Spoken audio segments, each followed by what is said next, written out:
Check, check. Check, check, check, check, check, check, check, check, check, check, check, check, check, check, check, check, check. I wonder who's going to be in here first. I don't know. It's been a while since I've been on. I don't know who's going to... Am I even live? Let me get my chat box up. Maybe that'll help.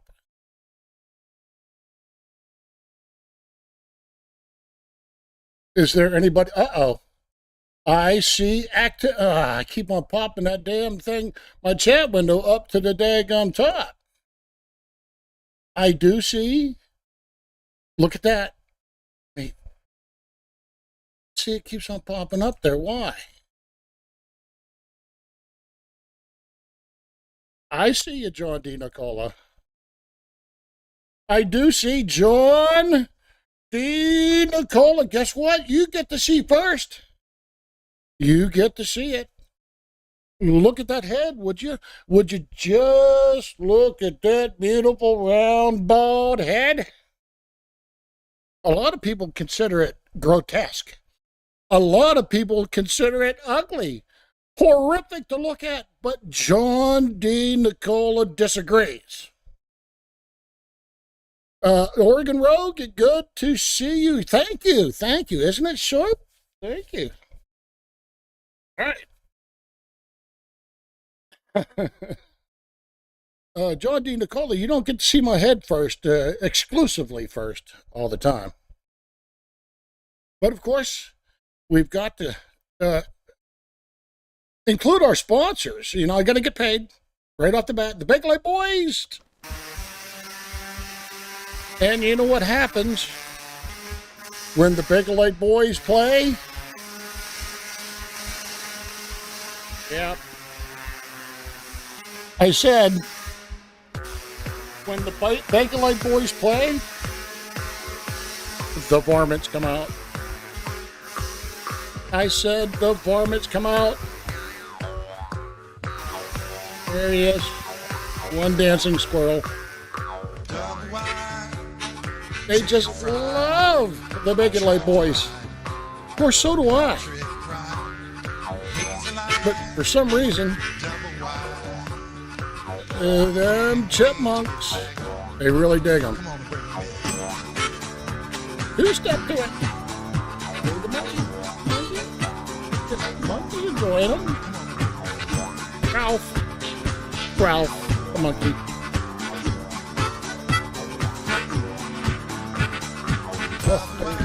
Coming from every corner of the living room, these chipmunks. Happy Friday night. Don't mind my one finger. Oh, now the mice are involved. Ohio Steve, good to see you. We have varmints running everywhere. Quick, go to the store and get me some mice traps. I think we're going to need them. Because none of my cats, one finger is freaking me out. To eat the rodents. None of them do. Happy.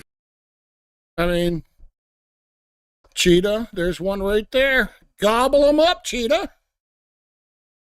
That's Spot. Gobble him up, Spot. He's right there.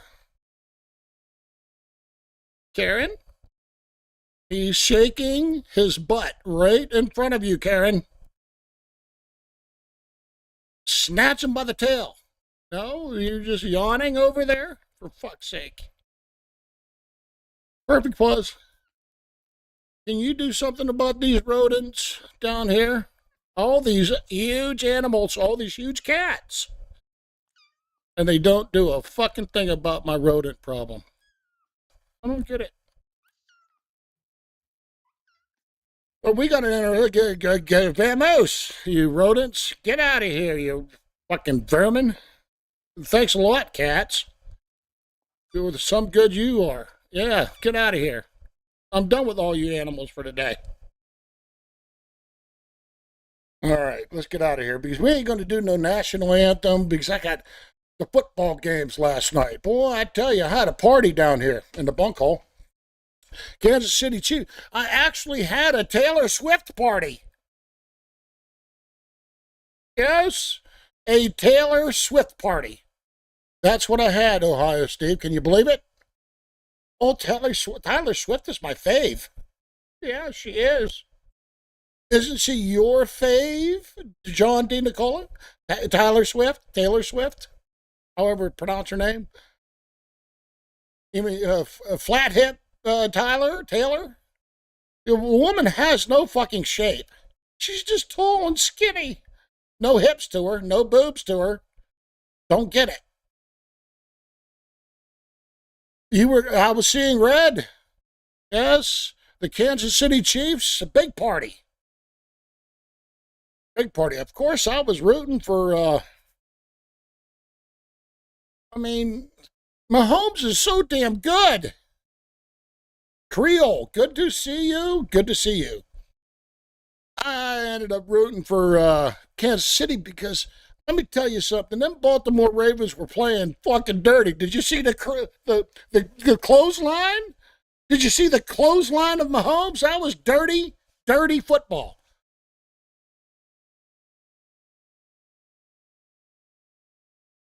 Yes, her boyfriend got a lot of heart. That's right. Kelsey. That's why I was rooting against them at first, because I'm tired of seeing the woman. Just tired of it. She knew nothing about football. She knows nothing about football. She knows nothing about nothing. Other than her, whatever she does. But after the dirty play, I said, go Kansas City. And they whooped them. That was 70s style football, though, you know. The Ravens, man, they were playing dirty. What about the fumble at the end zone? Flowers? That was so funny. That laughed my ass off. I laughed and laughed and laughed. But I had a major party, so let's get out of here. I gotta go to the bathroom. Sorry. Gotta take you to the bathroom. I know. It's a nice bathroom, but it's kind of thorny. So watch your toes. Watch your toes. I mean, I had a massive sleepover last night. And, oh, Larry. Larry, you fell in the commode again. Larry! Larry got drunk last night and fell in the commode. I mean, Gary, where are you? Gary, put a shirt on, Gary. It's so powerful, it can turn off the sun. Double sun power. Who else? It's so powerful, it can block B over 16 hours. It's so powerful, it can turn off the sun. Oh, Gary, get off the stage. Who else stayed over? Larry, can you get out of the commode? Oh, homie. Homie stayed over, too. He's taking a shower right now. Cover up that belly, homie. And while you're over there, pull Larry out of the fucking commode. Oh, now I ain't going to be able to... See, now I ain't going to be able to go pee. Now I'm going to have to do this show filled up with liquids. It's going to be miserable, but I'm sure I could do it. I don't want to pull Larry out. Okay, let's get out of here. See you later, Gary. Odor blocker body wash is so powerful, it can block B over 16 hours. It's so powerful, it can turn off the sun. Double sun power! All right. See you, Gary. All right, let's get out of here. I can't go to the bathroom anyhow, for fuck's sake. Going to the horticulture room. Gotta welcome everybody. I got my mocha today. In my Stanley Cup. Look at my Stanley Cup. Can you look at it? Ooh, look at my see-through Stanley Cup. I bet you don't have a see-through Stanley Cup.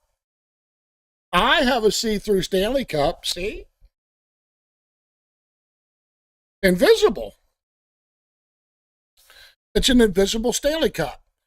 Only one in existence.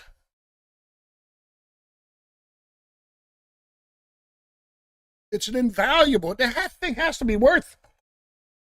Thing has to be worth $1,000. Okay.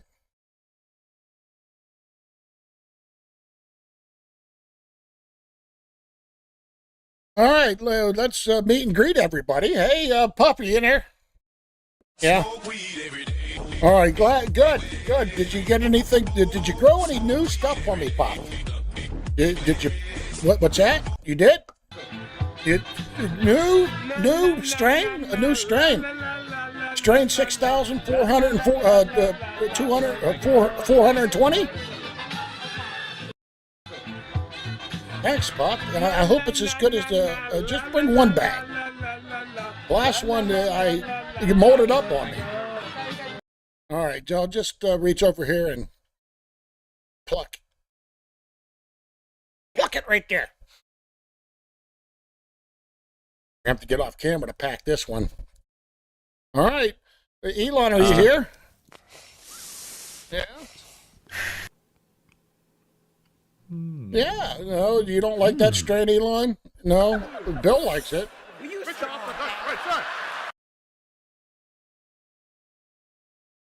Bill likes it. Bill likes it a lot. What do you think? The weed.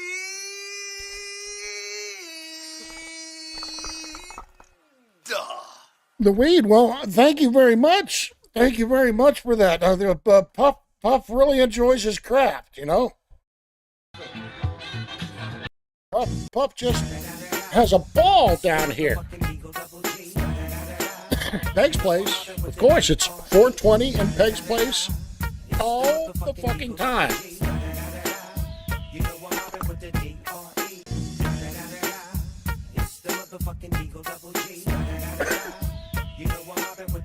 Yeah, Colton's enjoying it too. All right, just take one more. One more hit, and we'll be getting out of here. Lion One, good to see you. The show's really about you.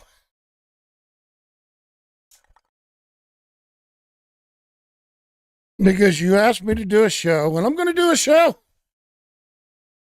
I'm going to do a show. Get out of here, Charles. I'm going to do a show like you asked me to. Setting everybody straight about certain rules and regulations of meetings. Public meetings. No problem. So, let's get the fuck out of here. Wait, one more? Did you say one more hit, Bill? Oh, Bill, nah, you just too much.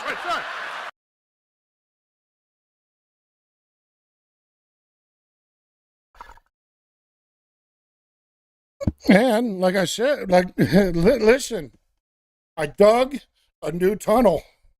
Yes, I dug a new tunnel, and it comes up in the perfect spot. But first,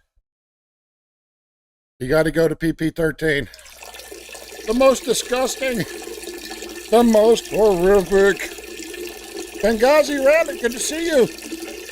But Benghazi Rabbit, we don't want to get your fur all contaminated, so hop over that puddle. Right? There. Oh. Whoa. Whoo, good, close call. Oh, wow. Look at you hop, Benghazi Rabbit. Look at you go. Look at you go, Benghazi Rabbit. You jumped and hopped every puddle, stalagmite, and stalactite. I mean, you got through that fucking thing better than anybody I've ever seen go through the fucking horrible tunnel. Your fur's already contaminated due to Sheriff Mike Henley. Well, here we are in PP13, Pig Precinct 13, or Pig Precinct, or police station, police department. But we like to call it Pig Precinct 13. The most unlucky, the most horrible, just discombobulated, fucked up. I mean, what else can you say about PP-13? You know, I mean, don't get hysterical now. PP-13 is kind of fucked up, you know. I mean, you never know what you're going to see in PP-13. Just coming back from Burger King, got a root beer in your hand. PP-13 will fuck you up in a heartbeat. Right, Steve? There's my buddy Steve. Hey, Steve, how are you doing? Good to see you. Steve is the caretaker of PP-13 jail. He keeps an eye over his brother, Dweeb. How you doing, Dweeb? Yeah, you're still in here. You spent the Christmas and holidays in jail, Dweeb? Holy shit. Steve, I hope you took care of your brother while he was in here. Did you? Good, good. What's that? What's that, Steve? You want a hit? Well, get off camera, Steve. Steve, get off camera. Okay, Steve, get off of the camera and I'll give you a hit. Hold on. There you go, Steve. There. This is just fresh from Puff Dog, so.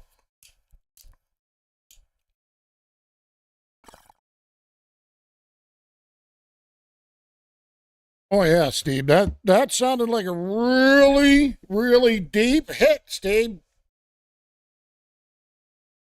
Yeah, you enjoyed that one, didn't you? Line 1 says, hi, Steve. Steve says, hi, Line 1. Good to see you. Barry. Barry. Barry. Hey, Barry. Barry, how's things going down here, Barry? Barry, take the headset, buds. Take the buds out of your ears. Oh, fuck it. Let Barry go. The tribe, good to see you. Yeah, there's some pretty fucked up shit that happens down here. And you know what? And this is the most fucked up thing I've ever seen Pig Precinct do. Here we go, Steve. New tonight, a scandal unfolding within the Bexar County Sheriff's Office involving explicit text messages between a married dispatcher and several deputies. Officials confirm 3 people have already been recommended for termination. Jay Avila with the News 4 I team says more deputies are under investigation. The employees deny having or doing anything inappropriate while on duty. However, 2 spouses who shared the texts with Internal Affairs and with News 4 claim the messages show otherwise. Overnight 911 dispatcher Crystal Perez has been placed on unpaid administrative leave, along with Bexar County Sheriff Sergeant Ronaldo Salinas and Deputy Juan Leal. All 3 have received notices of proposed termination. Many of the texts are too explicit for us to share. Sergeant Salinas to Dispatcher Perez, I feel so hot and sexy when I'm Perez. I can feel it, all of it, and I love it. Salinas, we need another hotel day. Deputy Leal to Dispatcher Perez, I can't wait for us to be naked and us caressing each other and then kissing each other all over. Perez, expletive, yes. She just loved my life, and it was very distraught, heartbreaking. I was in disbelief. The dispatcher's husband, John Carlo Perez, discovered texts between his wife and 6 sheriff's deputies, plus a City of Converse police officer. In December, he gave them to Internal Affairs, and an investigation was opened. They use emojis to reference body parts, and they would talk about, kissing, making out, and all these, like I said, just sexual connections. Perez took screenshots of the text from his wife's phone, and many of the timestamps are missing, so it's not clear if the texters were on duty. But in one thread on a Friday night at 10:20 p.m., Sergeant Salinas tells Dispatcher Perez, I get off at midnight, came in early. Very hard for me to read. I can imagine. Jessica Jarvis is I'm now sure you divorcing do. a Get fourth off. sheriff's employee who is being disciplined. Investigator Jason Jarvis received a proposed suspension of 30 days. These are people that are supposed to be protecting us, supposed to be serving, you know. Oh, they're and making sure serving. the community They're is safe. serving, all It's right. quite possible that some people are going to lose their career as a result of this. Look at her go! Look at her go! Look at her ride them! Look at her ride all them stairs. There's a bull. They have balls and a big schlong. She's riding them. She's riding the whole department. You go. Hang on, honey. You got strong. According to fucking reports thighs. from the New York Post and the Daily Mail, Jedediah is planning on sticking by his wife. He has since become a deputy to the Coffee County area. When asked how Jedediah is dealing with things, his new boss, Sheriff Chad Parton, told the Daily Mail, "I don't know how he's doing it. He's more of a man than I am, but he's trying to salvage his marriage." I remember while interviewing for the position at Laverne Police Department, they described the environment as a family. However, while I was aspiring to protect my community, the Laverne Police Department was not protecting me. By now, most of the country knows what happened. Hall, 4 other officers, and the police chief were fired last month. This after 2 separate investigations found that Hall engaged in sexual activity and/or shared intimate photos and videos with several male officers. The chief and 2 sergeants were among those implicated. Now Hall and her attorney, Wesley Clark, are suing those 3 supervisors and the city in federal court for civil rights violations. Megan wasn't looked at like a rookie cop to be trained and promoted. She was looked at as a piece of meat.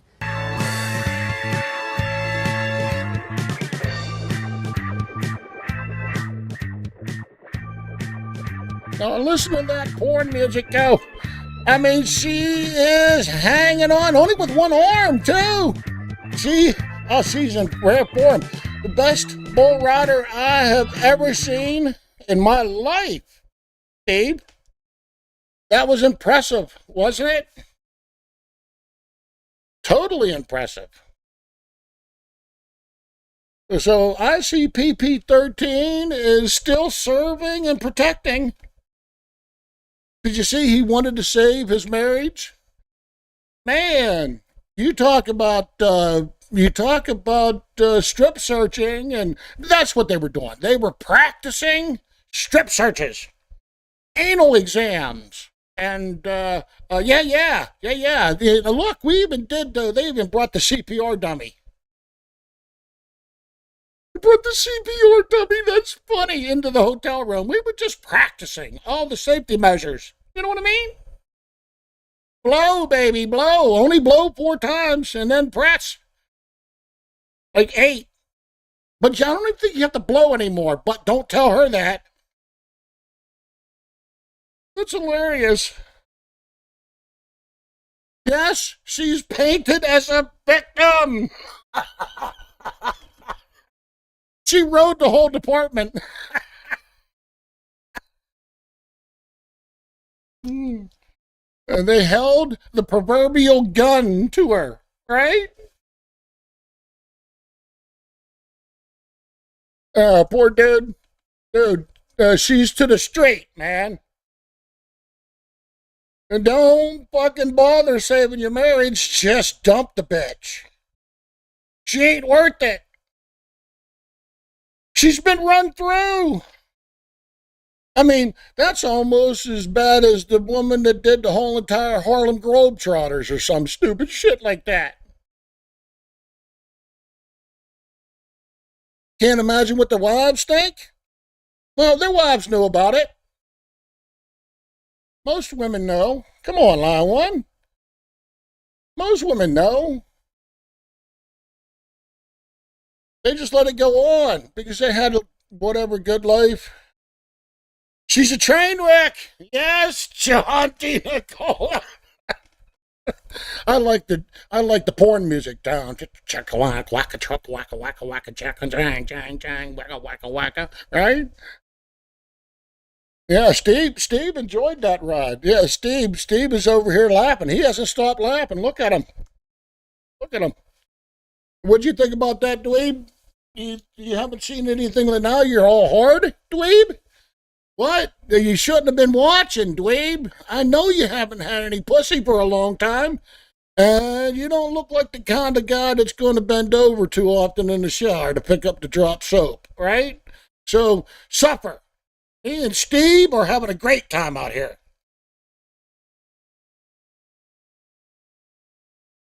All right.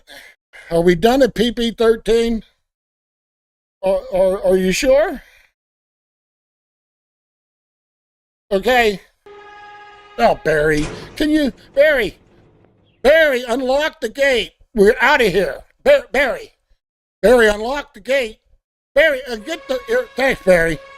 Jeez, get the earplugs out of your fucking ears, Gary. Or Barry. Fuck, I get all these Barry. That's Barry. Okay, Steve, see you later, man. Dweeb, hang in there, buddy. Get the logo out of here. And guess what? I dug a new tunnel. And it's a new tunnel to where? What's it? Watch out. You have to jump from rock to rock. You have to watch yourself. Jump down right now. Daft County, West Virginia. What do you mean, Daft County? What the fuck, Daft County? What do you mean by Daft County? Daft County, West Virginia. Can anybody tell me what the word daft means? For Daft County, West Virginia, look at them. They're all praying.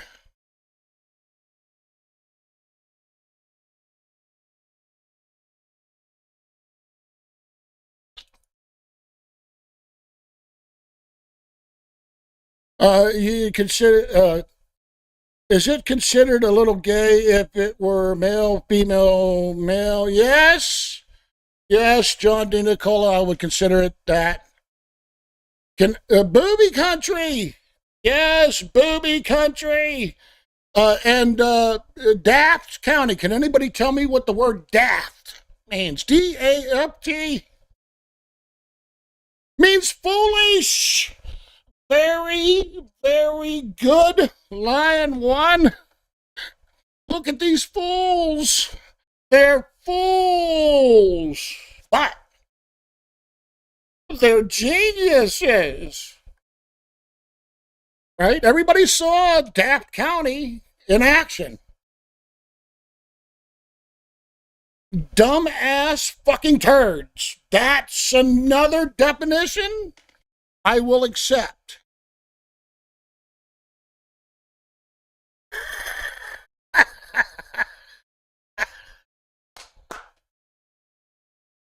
Dumbass fucking turd county, West Virginia.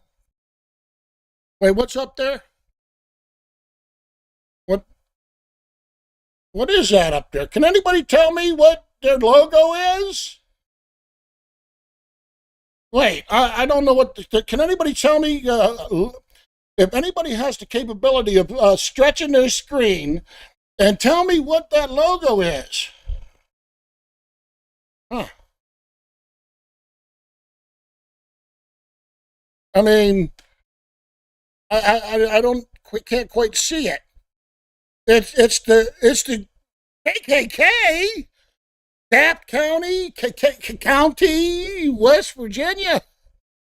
Fools! They're fools! I remember when other people used to kick other people out of meetings. Well, not really out of meetings. They kept them out of meetings. And that's what we're here to talk about. Meetings! My new boardroom. The Daft County, West Virginia boardroom.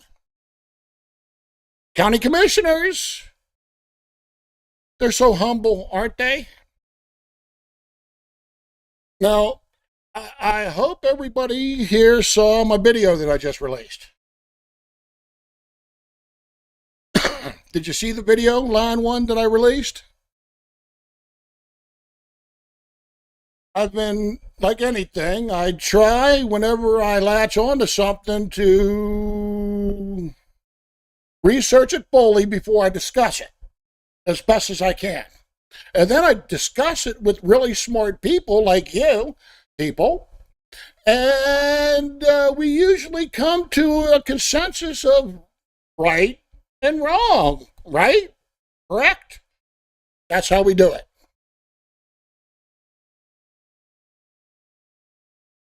So, where better can we discuss what I'm about ready to discuss here in Daft County, West Virginia?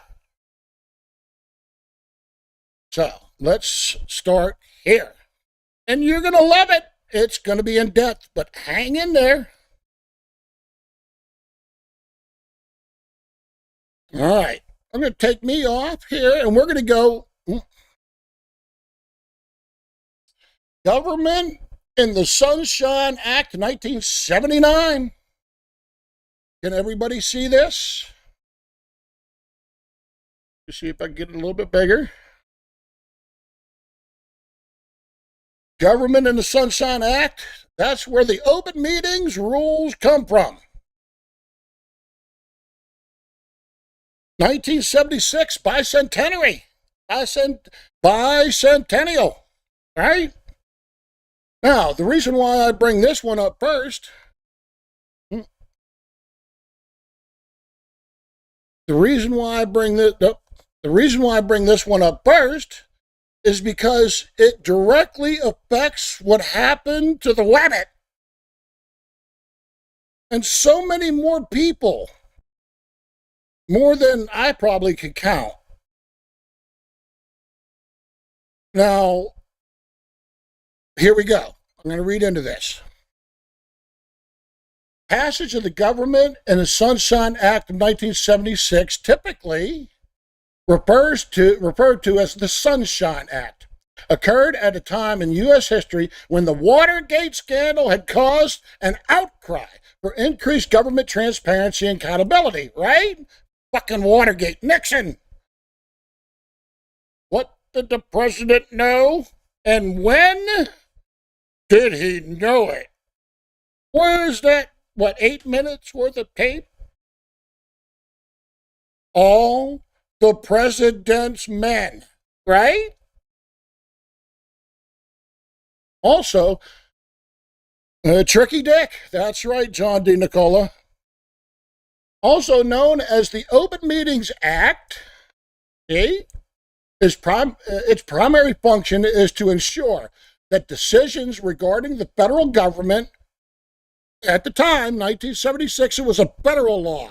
You see, the federal government implemented this, and from, in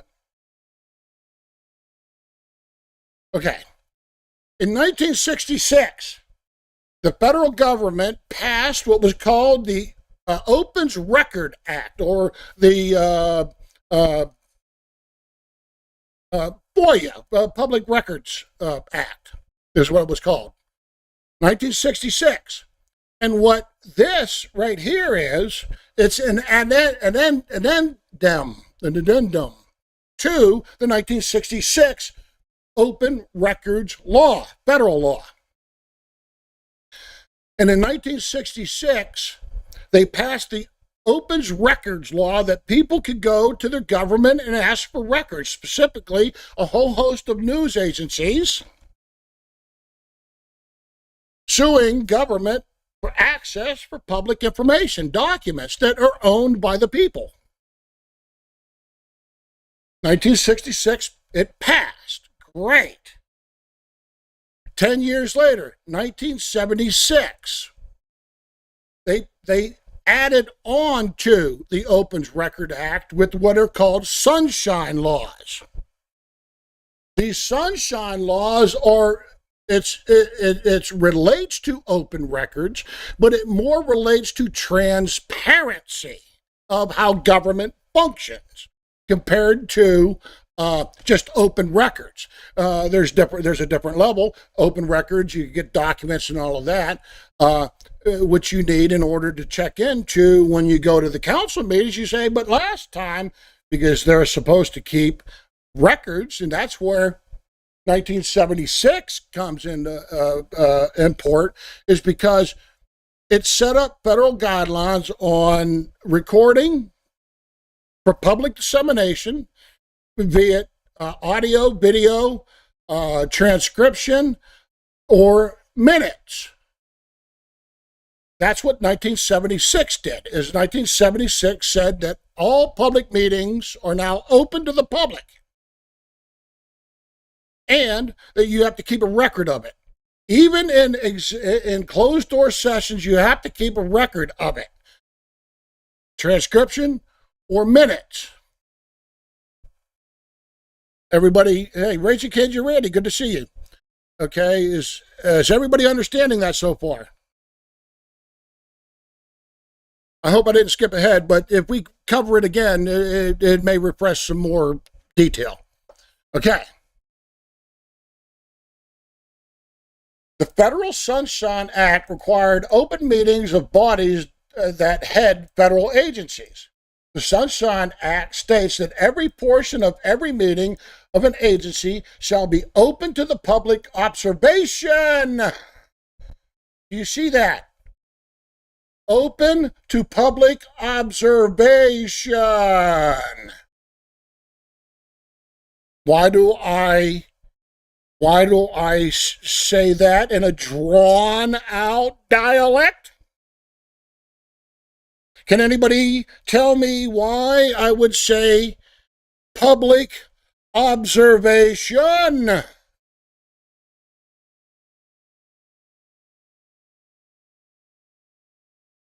Okay, this mandate applies to the collegial body that heads up federal government agencies. Not only must the meetings be open, but the agency must also give notice of the meeting and its agenda,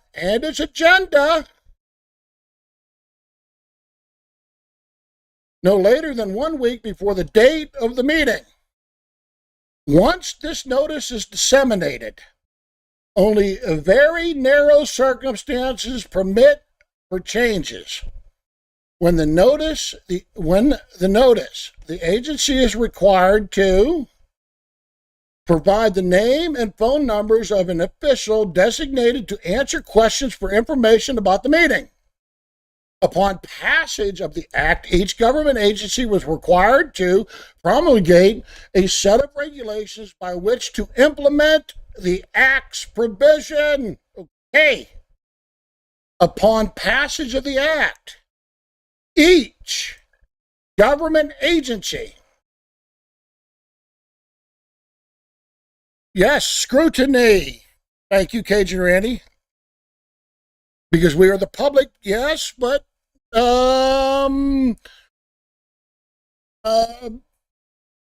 observation. Remember, observation. I didn't say observation and comment. There are no comment provisions in the Sunshine Act as of right now. Meow. Because it's the federal law. It's not a state law. The reason why I'm going over the 1976 Sunshine Act, the addendum to the 1966 Open Records Act, is because, again, it's observation.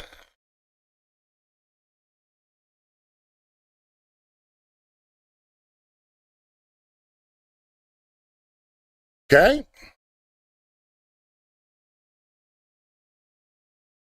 Some meetings should be closed if they fall within 10 exemptions. And I'm not going to go through all the exemptions. They're all self-explanatory: spending money, working on properties, anything that is goes behind closed doors. You still have minutes of what happens behind closed doors, but the exceptions are all the like land deeds, and because you don't want to go into a public session and if you had somebody out in the audience that you want to give a wink wink tip to, that you're going to be doing a transaction, buying a piece of property, you don't want the public to know about that sort of thing. And it's multiple 10 reasons why. I don't think I need to go through it. It's self-explanatory. I have more important things to get to. Okay. Transcription of closed meetings must be accessible to the public. I already went through that, correct? I got ahead of myself a little bit. Okay, now here we go. All 50 states have enacted similar open meeting laws governing state and local bodies. Interesting. Now, when you have a federal law that is passed, what are the states required to do? When a federal law is passed, what are the states required to do?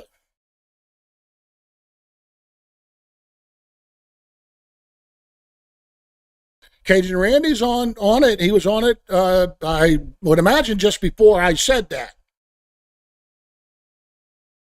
But he precursored me. They have to follow the federal guidelines. Now, the federal guidelines say that each agency of the federal government gets to decide certain things. So, whenever the states, all 50 states have enacted similar governing laws, the states were allowed to become compliant to the least nth to comply with the federal law. Each state is different. It's kind of a fucked up situation.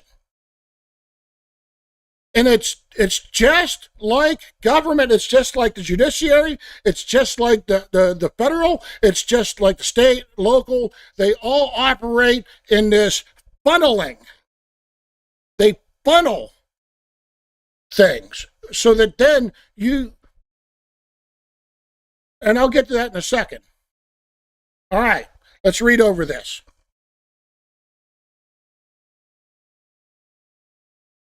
Each state has enacted the Sunshine or Open Meetings Act governing its own agencies. Some of these state laws predate the federal law. California Brown's Act was enacted in 1953. Other state sunshine laws are much more recent. Some were enacted only after passage of the federal law. Of course, why would you want to pass something like that before you're forced to?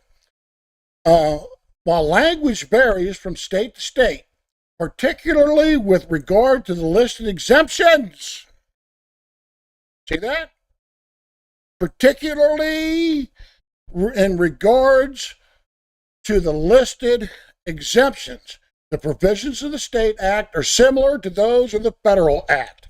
Notable differences include jurisdiction for challenges, specific requirements for notices of meeting, and procedures and reasons for closed meetings.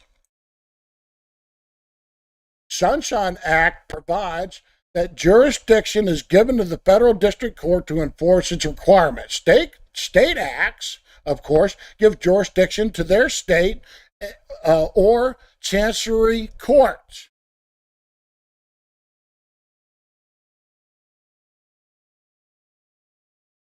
Most challenges arise over which meetings are subject to sunshine laws, okay? Deliberations, blah, blah, blah, blah. Courts have ruled on the definition of meetings. What is a meeting and what constitutes a meeting, what doesn't constitute a meeting, okay? And it goes through all the things that constitute a meeting. I don't think I have to go through that. But here's all the case law. Okay, if you want to look that up, case law. The federal government and the Sunshine Act, like its state-enacted cousins, and the Federal Freedom of Information Act of 1966 has successfully raised the level of transparency and accountability in the decision-making of collegial bodies of government agencies. Nonetheless, much remains to be determined concerning the scope of its many exceptions. Of course, exceptions. Exceptions out the fucking wazoo. Are you getting it so far?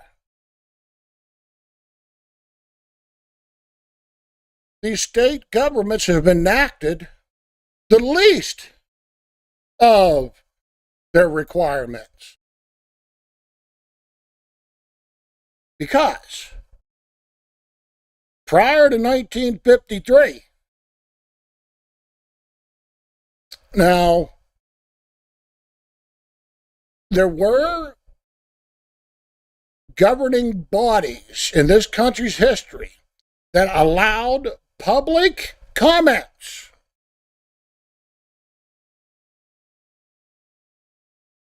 The Constitutional Convention was held in secret. The public wasn't allowed in there to rabble-rouse, ask questions, call names. Could the Constitution have been written if you allowed public access from the general public? Good question, right?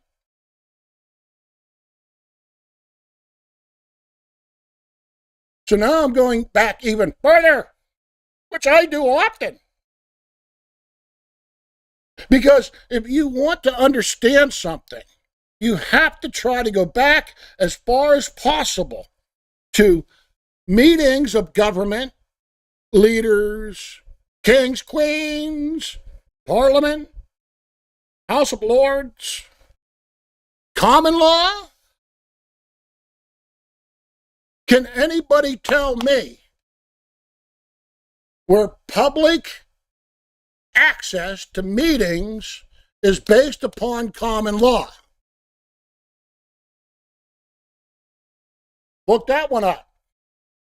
I bet you won't find it.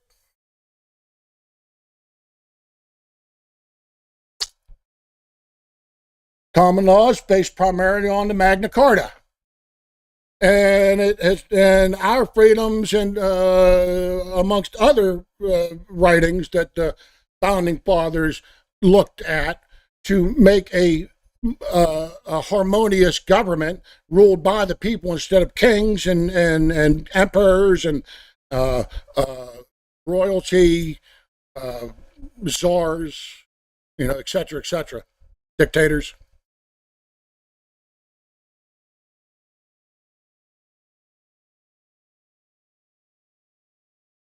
No, they did not have open meetings for the Constitutional Convention or any dealings with it. Why do you think they hung out in a fucking pub?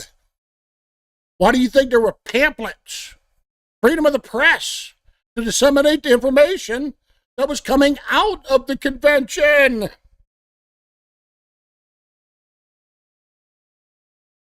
Power to the people to disseminate information, not the media, not mainstream media, not to everybody.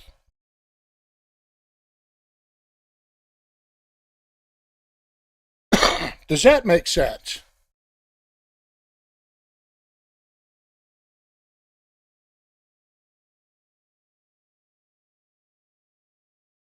So,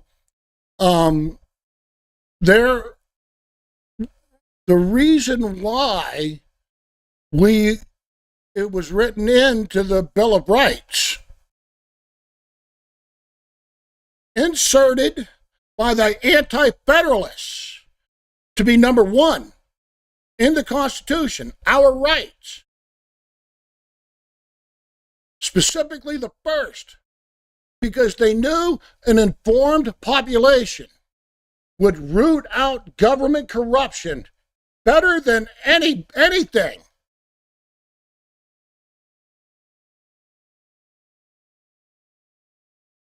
Now, where are you getting the information from whenever these constitutional convention people came out? Well, that's why you had the Federalist Papers, and that's why you had the Anti-Federalist Papers. Each side printed their views, and then it got disseminated through the press, so that then people could read it while they're having a fucking drink, smoking a doobie. And how many fights probably happened in them fucking taverns? Better have a fight in a tavern than in the middle of a fucking boardroom, right?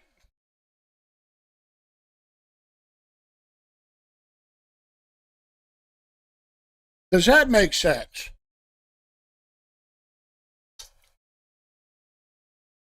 Can anybody break my logic here? Please give me some feedback. Where am I going wrong?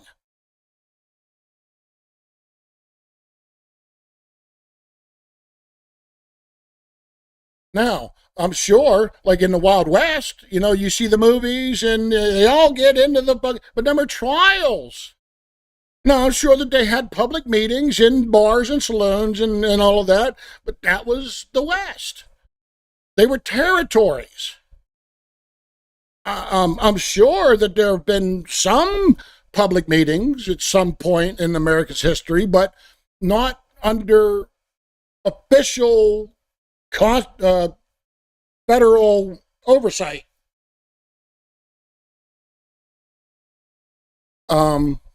Because somebody had to get this idea from somewhere, right? They would probably look back at some meeting that some guy got kicked out of because he barged through the fucking, I want to fuck you up to the fucking mayor, right? First time. There's always a first person to eat that poison fruit. And then he dies and you know not to eat it.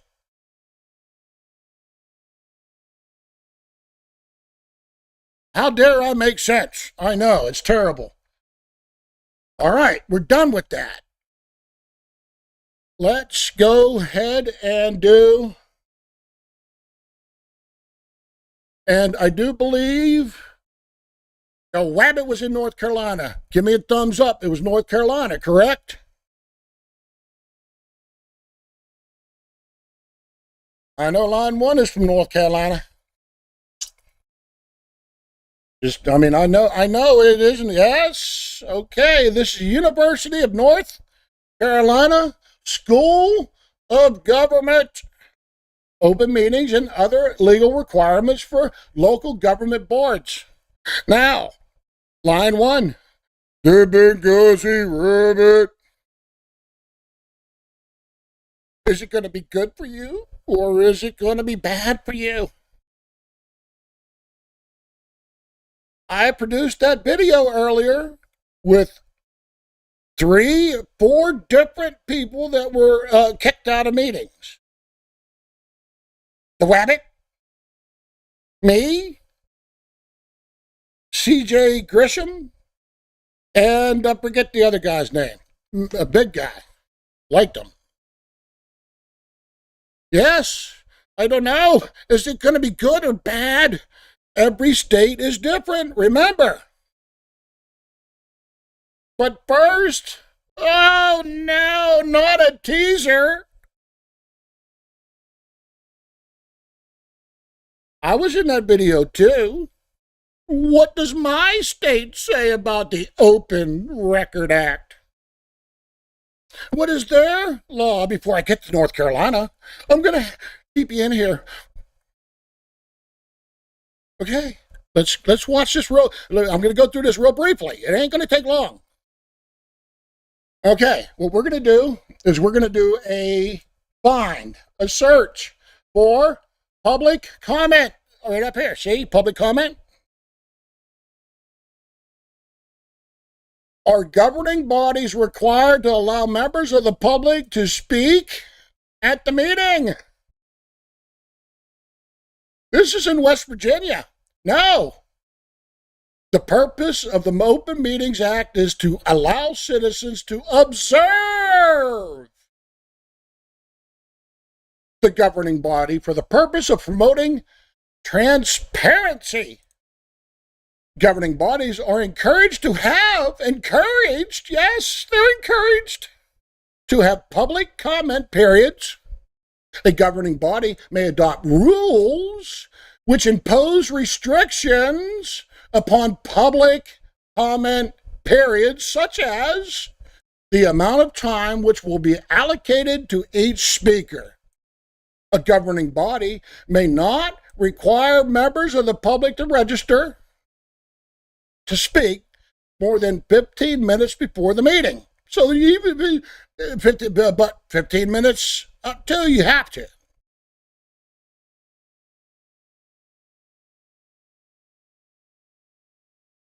Well, is that all? Well, let's just look up public.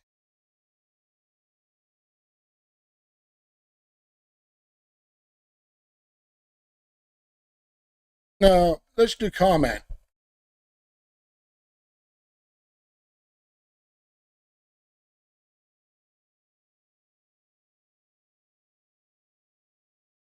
Yeah. Yeah. See, West Virginia's tough. I'm fucked, aren't I?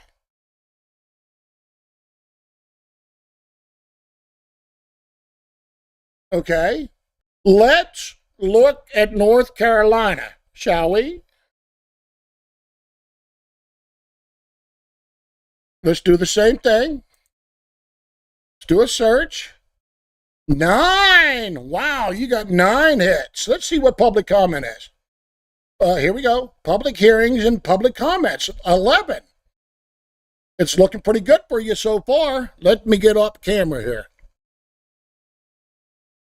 Public right of access to open meetings. The public's right to attend meetings of public bodies represents a strong policy in favor of transparency in local government decision-making. Excuse me.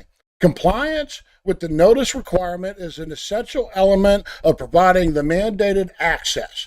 As part of the right of access, the law allows media broadcasts of the meeting and permits any person to photograph, film, tape, record, or otherwise reproduce any part of any open meeting. It's looking good for you guys. The open meeting law does not, however, provide the public any right to speak at a public meeting. Uh-oh. That's not good. As noted later in this chapter, a separate statute requires regular public comment periods at certain governing board meetings. Yes, so they cover it in another section. Public hearings also provide opportunity for the public input and are required for some types of actions. Other than these provisions, however, there is no general right for members of the public to be heard by or to hear from members of public bodies. Not looking good. Not looking good for you guys. Uh-oh. It is up to each board to establish, in its discretion, additional opportunities for public input, either at meetings or through other channels. For a more complete discussion of citizen involvement in local government, see Article XXX.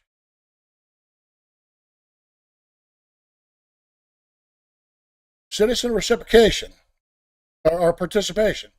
Let's go down. That was only 2. Public hearings and public comments. As noted earlier, the open meetings law allows the public to attend meetings but does not provide a right to be heard. Uh-oh. The public has opportunities for public comment through hearings and public comment periods. Some hearings are required, such as the hearing on the budget ordinance, a bond ordinance, or zoning ordinance, or amendment. Others are held on the board's own initiative to give interested citizens an opportunity to make their views known to the board on controversial issues. Oh, it's looking better. such as a noise control or towing ordinance. Ooh. Okay, this is an up and down roller coaster. Excuse me. State statute also requires boards of the county commissioners, city councils, and school boards to offer at least one public comment period each month during a regular meeting. Oh, goody for you guys. Look at you go, look at you go, look at you go. And the thing is you didn't even comment. So I think that you're pretty much gold right now, right?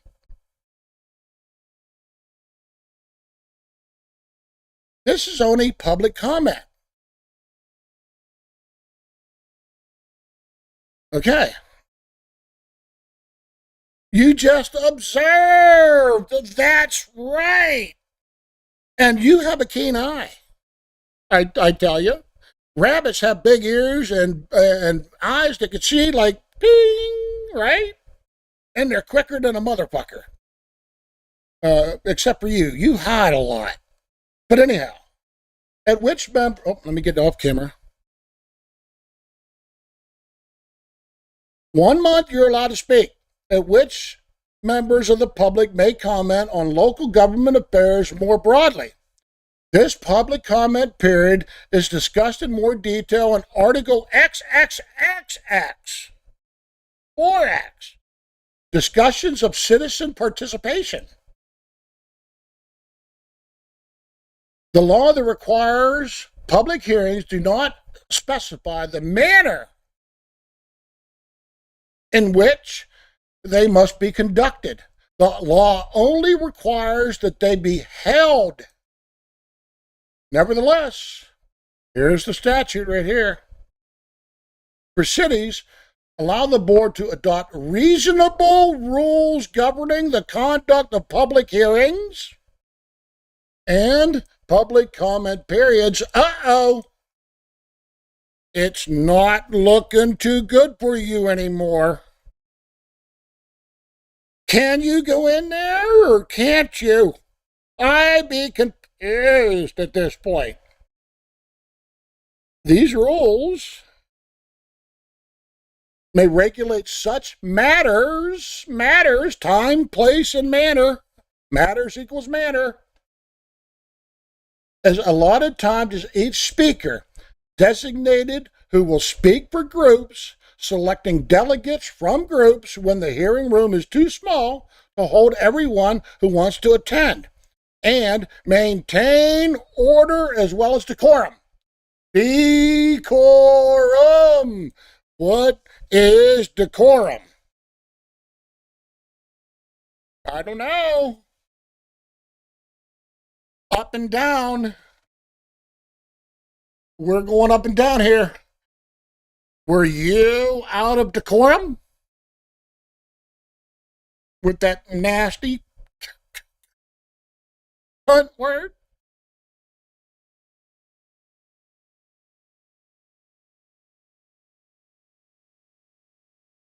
And isn't decorum like a blue law? Like, you know, you ain't allowed to drink on Sunday, you know, up to interpretation, vague, but doesn't it figure they want to be vague? Even a seemingly good law like this is suspiciously vague, completely contradictory.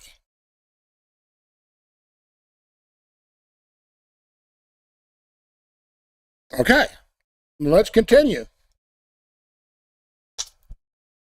All right, I'm sorry. I also wanted to say this. Time, place, and manner. The time is proper, the hearing, or the board meeting, which is, put out a week ahead. Place, where they tell you it's going to be held. But manner of speech. They could regulate the manner of speech, and we'll get to it.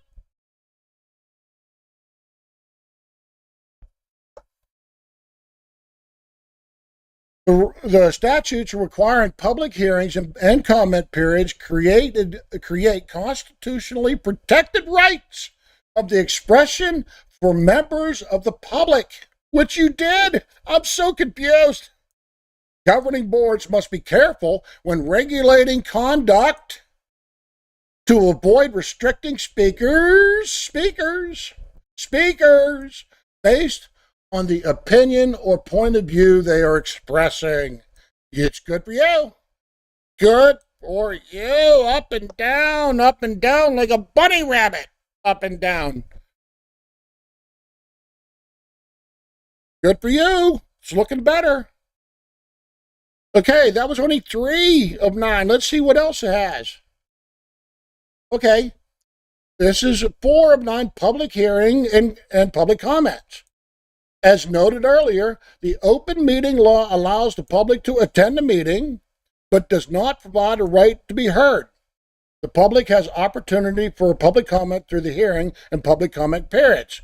Some hearings require such a hearing. Okay, I already read that one. Sorry.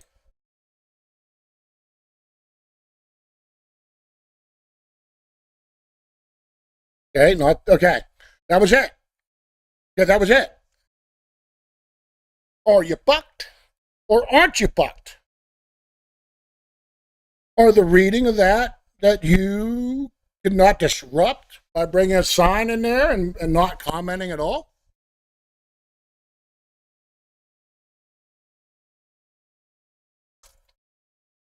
I mean, it's much less restrictive than West Virginia.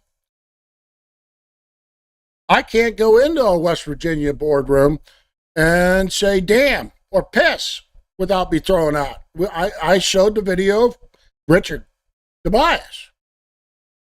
Within a minute and a half of him speaking about the child fishing, the drug to fishing program, he was shut down.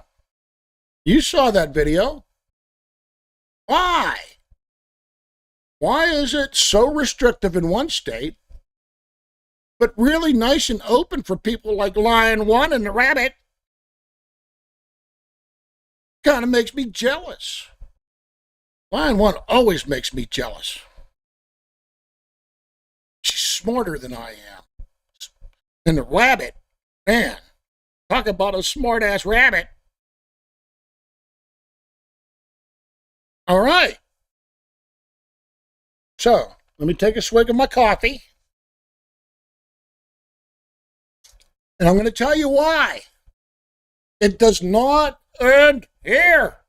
Be patient with me. One more subject matter.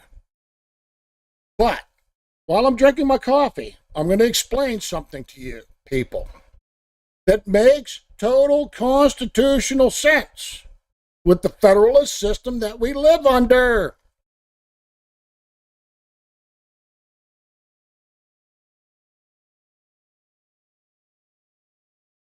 Some people misinterpret the clause in the Bill of Rights for a redress of government grievances. Yes. For fuck's sake, we have a right to go in there and redress our government. What does redress mean? Can anybody tell me what redress means? And I haven't even looked up the definition of redress.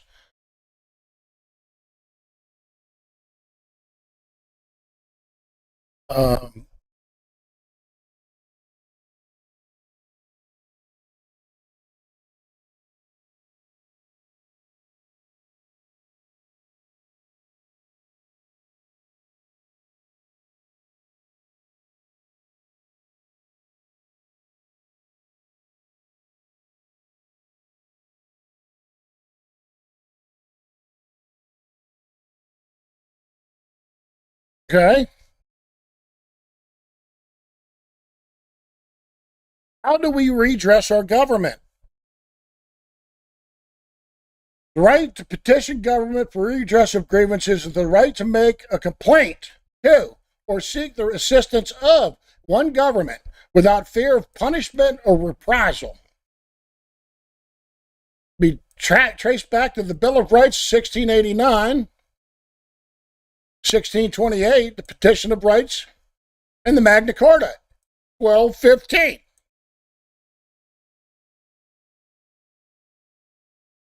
What does that mean?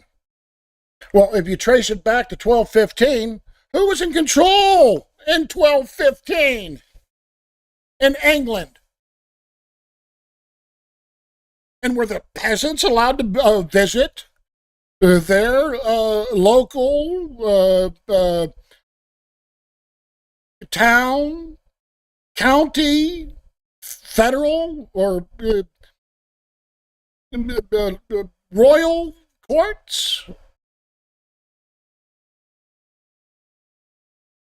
So when you're talking redress, it's a broad fucking term.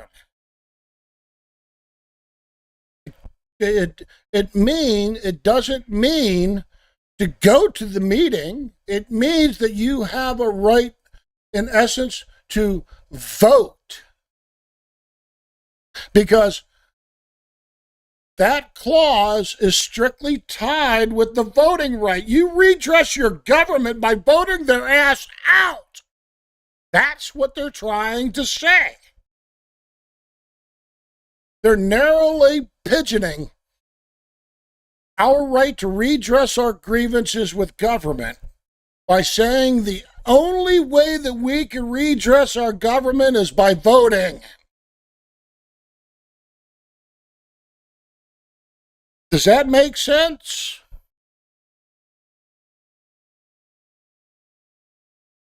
That you don't need to speak in a governmental meeting. That's why you elected them to begin with, because you trust them.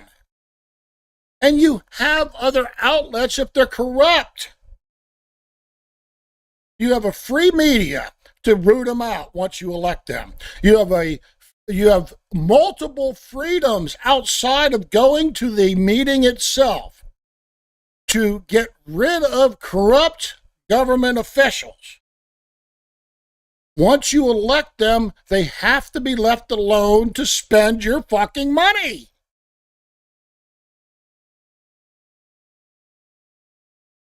And it was only up until 1953 in California, maybe others here and there, but primarily California passed their sunshine law. Brown?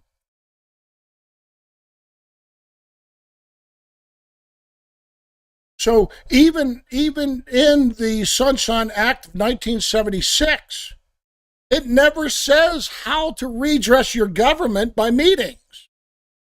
It's a form of open records, not open questions, per se.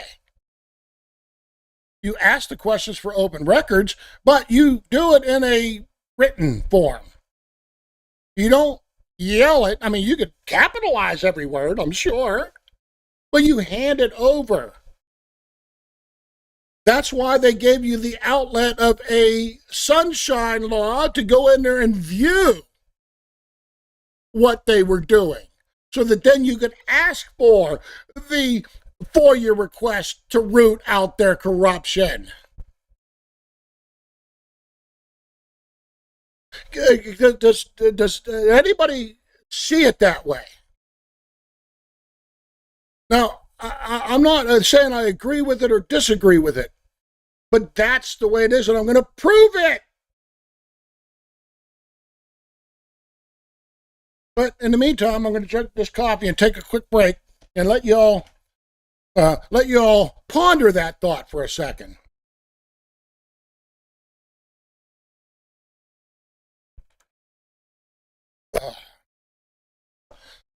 Okay, Cajun Randy, go ahead and get your drink on. The Creole, take a sip of that moonshine.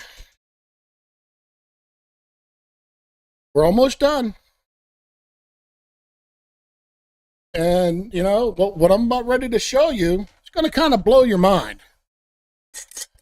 It's going to blow your mind because it's going to make total sense whenever I show you what I'm about to show you. But first, I got to go pee. I will be right back.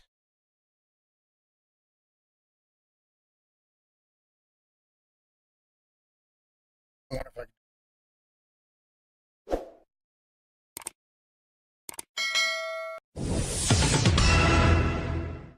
All right, guys, Levi Trumbull reporting at Winchester Hall in Frederick, Maryland. Now, why are these two gentlemen here, that being Sean Porter and Sam Rosenblum? Well, from what I understand, these two gentlemen right here were upset about the fact that the White Rabbit was arrested and charged as it relates to a demonstration with a sign in Avery, North Carolina, in the city of Newland. Now, I'm not going to put words in their mouths. I'm not going to speak for them, but as I understand it, that was their grievance. So they came to a Frederick County, Maryland, County Council hearing with very large signage, a protest, if you will.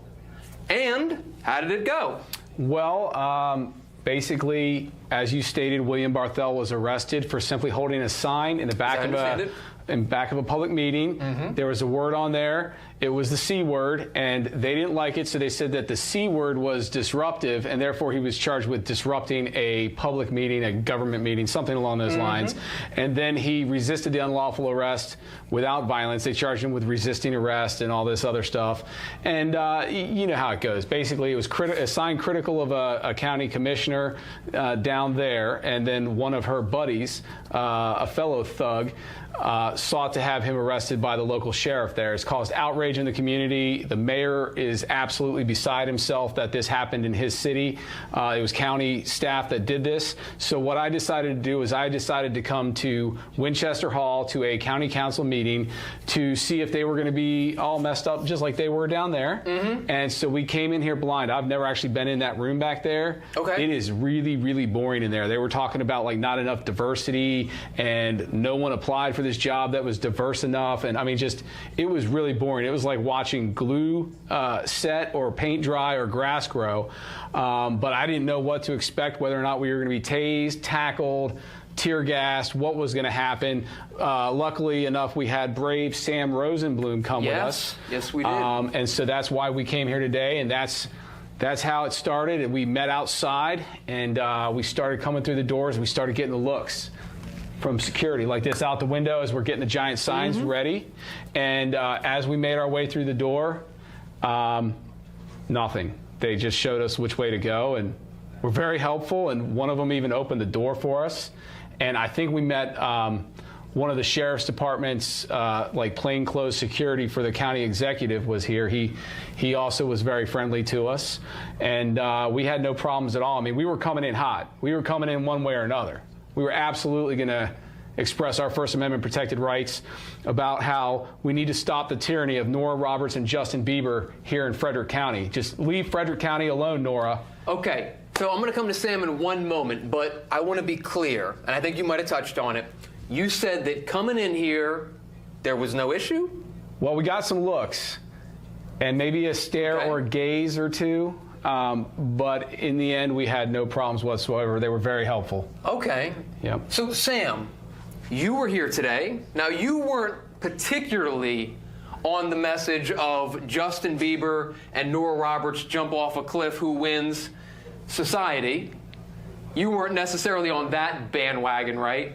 Correct. But you were here demonstrating some Israel-related issues. What was your cause today? Well, first of all, Levi, I want to thank you for coming down here to help memorialize our protest.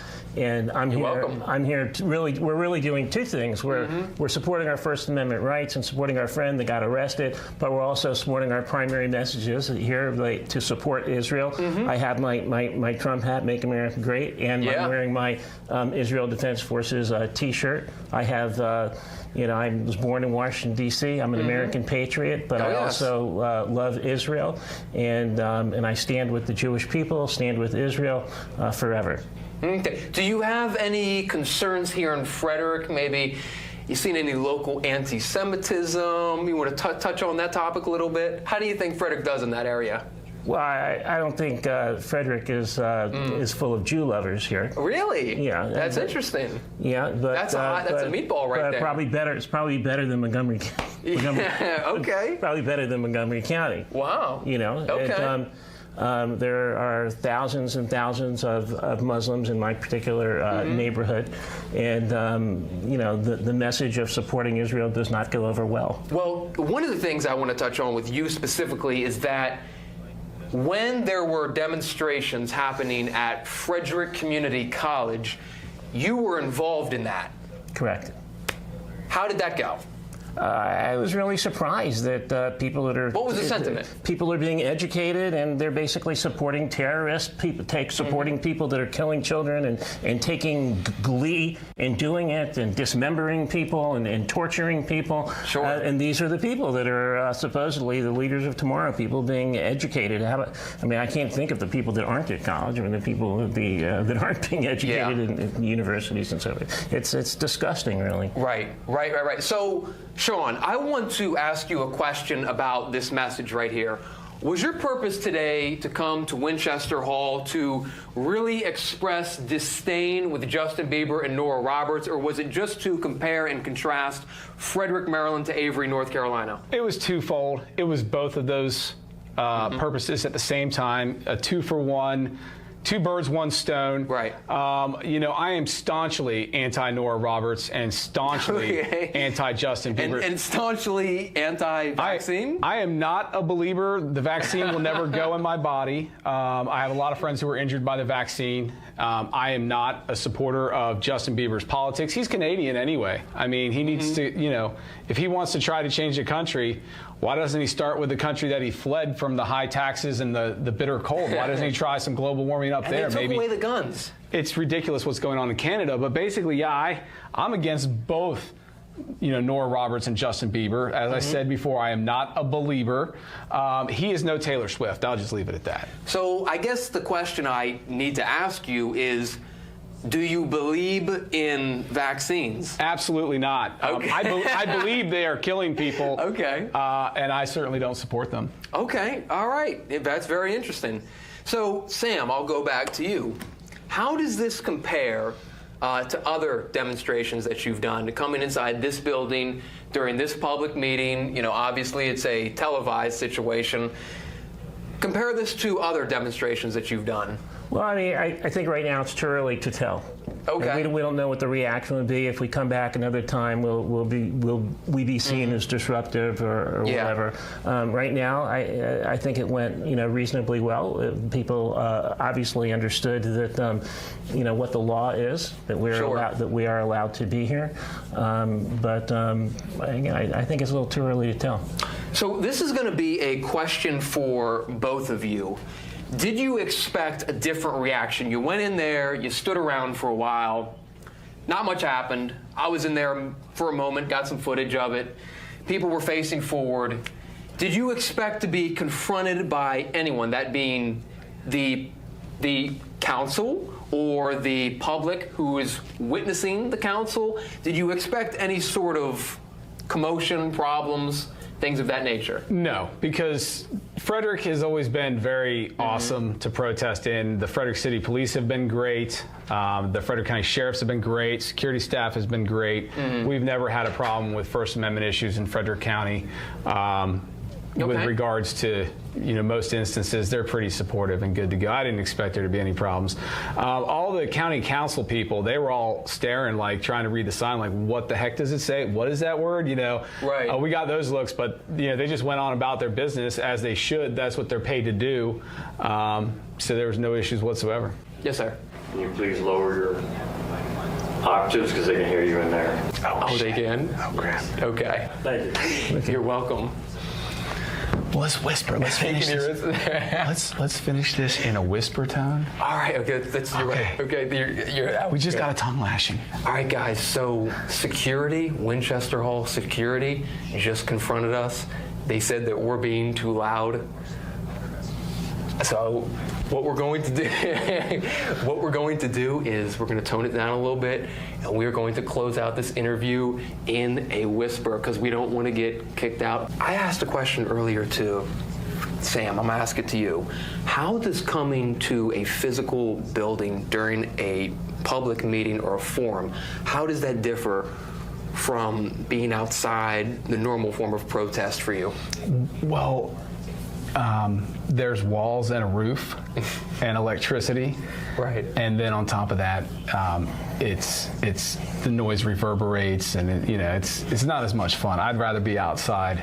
Yeah. It's nicer out there. Even in the cold, it's more fun. You can't catch a suntan in here. It's really tough to get a suntan or a snow burn or wind burn or frostbite. But, For sure. It's better outside. But I think at the community college, I had a feeling the administrators, felt like they had a kind of an ownership, and they were, irritated at us. But I think here, somehow being in the building, people understand that this is a public building. This is what I'll close out with. Do you think that you have confused Frederick County tonight? A lot. Big time. Yeah. Do we think that perhaps they don't know what to believe? Right. They don't. Do you think that there might be some explaining that needs to happen from this? Would you give leadway to the fact that it's not every day two grown men come into a public meeting and hold up a I mean, listen, we need to jack it up. A large Justin Bieber sign? We need to jack it up. We need to jack our message up. Right, yeah, you think so? I've got some ideas. We just proved that Frederick County is way cooler than Avery County, North Carolina, where they're, anti-free speech and a bunch of tyrants. So we proved our point. Yeah, well, they came out here tonight and they proved their point. So with that, move to Frederick County, Maryland, and not Avery, North Carolina. Compare that to Winchester Hall in Frederick, Maryland. County, West Virginia. Sean Porter. Don't know any of the relations between you and the Wabbit in line 1, Levi. I don't know the relations between any of you people. But I dig what you're doing. I dig it. I love it. Using your noggin in a funny, humorous, Saul Alinsky way. Sean Porter, you've read Saul Alinsky, haven't you? Levi, you've read Saul Alinsky. I know the Wabbits has read Saul Alinsky. A little bit of Sun Tzu sprinkled in, right?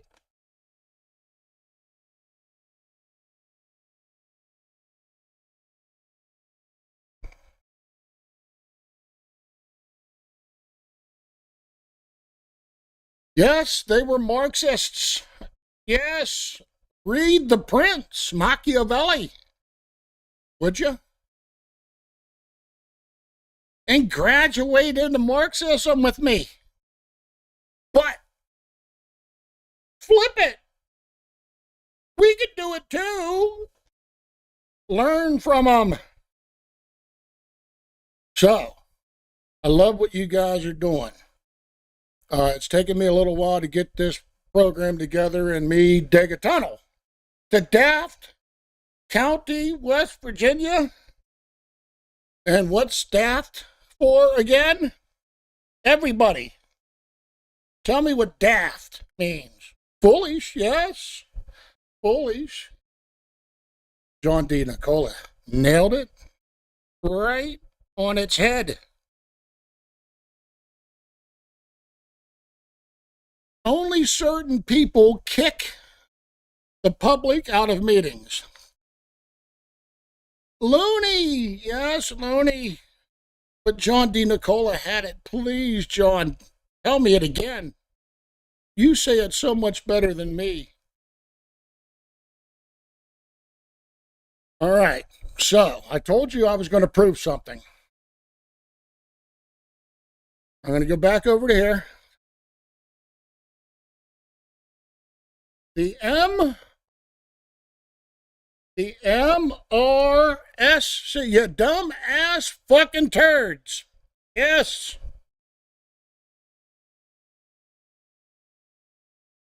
Dumb ass fucking turd county. West Virginia. Look at him. Look at him go. Dumbass fucking turd. County, West Virginia. It has a ring to it, doesn't it? Go visit it. Please go visit Daft County, West Virginia.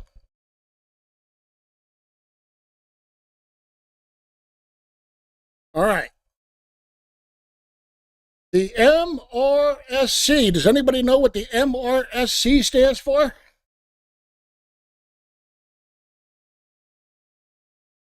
The MRSC.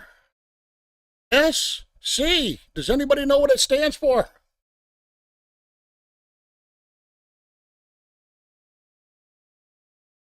This is going to blow your mind.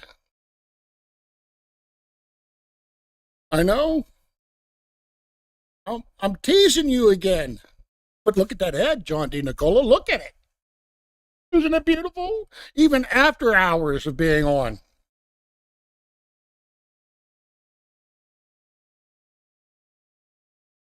Maryland Revised Statute Code. No. Not no Maryland bullshit. This gets down to the nitty and gritty. I'll tell you. Ain't none of you going to get it because I didn't get it either. I was like, what the fuck is that? I had to look it up, just like I did. I'm going to show it to you right now.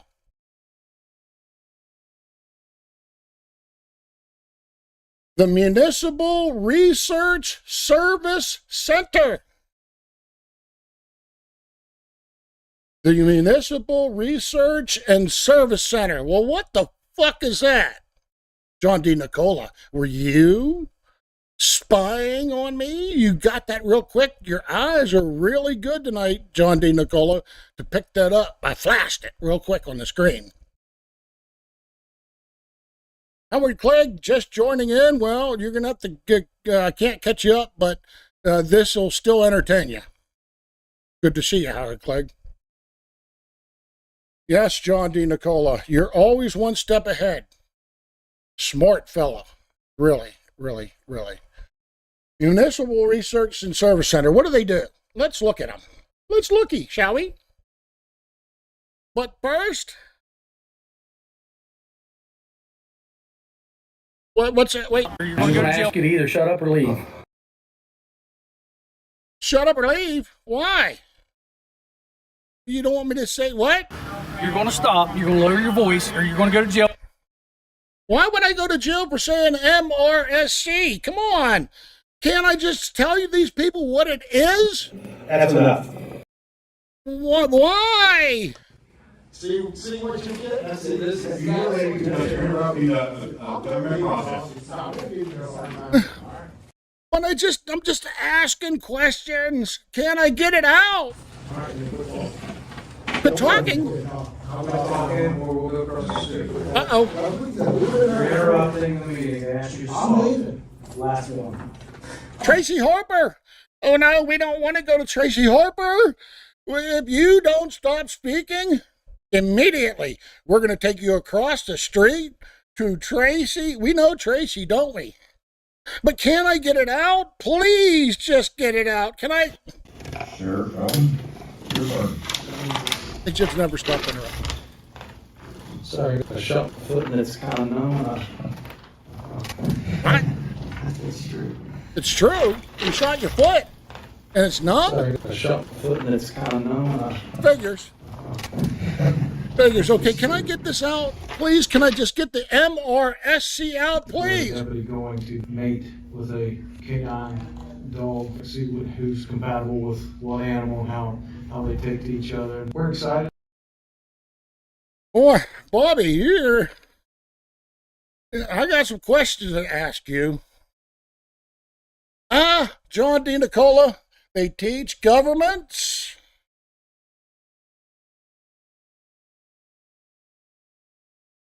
Municipal law. All right. Very good, John D. Nicola. Let's read this. Most government bodies of cities, towns, counties, and special purpose districts have an interest in assuring that meetings are conducted in an orderly and are not disrupted by threatening, irrelevant, or overlong comments. Isn't that funny? The same governing bodies must also avoid violating the rights of citizens who wish to comment during public meetings or hearings. Yes. Sounds great, doesn't it? What authority does the body have to establish and carry out procedures that can prevent the interruption or delay of public meetings due to disruptive or irrelevant comments? Irrelevant comments. What is an irrelevant comment? Can we just drop a bomb on that one? Hurry. Yeah. Isn't that lovely? Broken system, broken trust. Good to see you. Okay, legal authority. Oh, they get into the depth here. Legal authority. The First Amendment of the United States Constitution provides protection to and opportunity for free speech in public forums. The public meeting of a board or council is considered a limited public forum in quotes.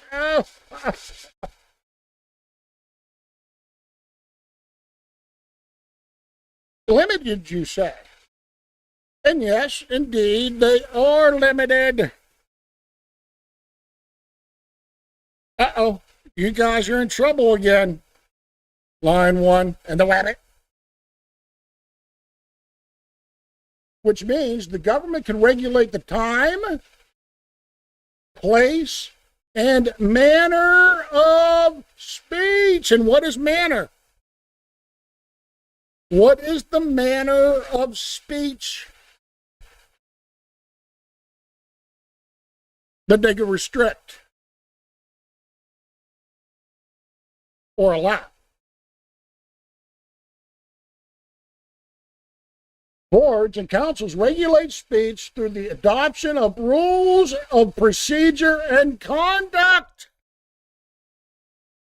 John D. Nicola, again, subjective, very vague, isn't it? Language and words. But doesn't it sound like disorderly conduct? Disturbing the peace? Rabble-rousing?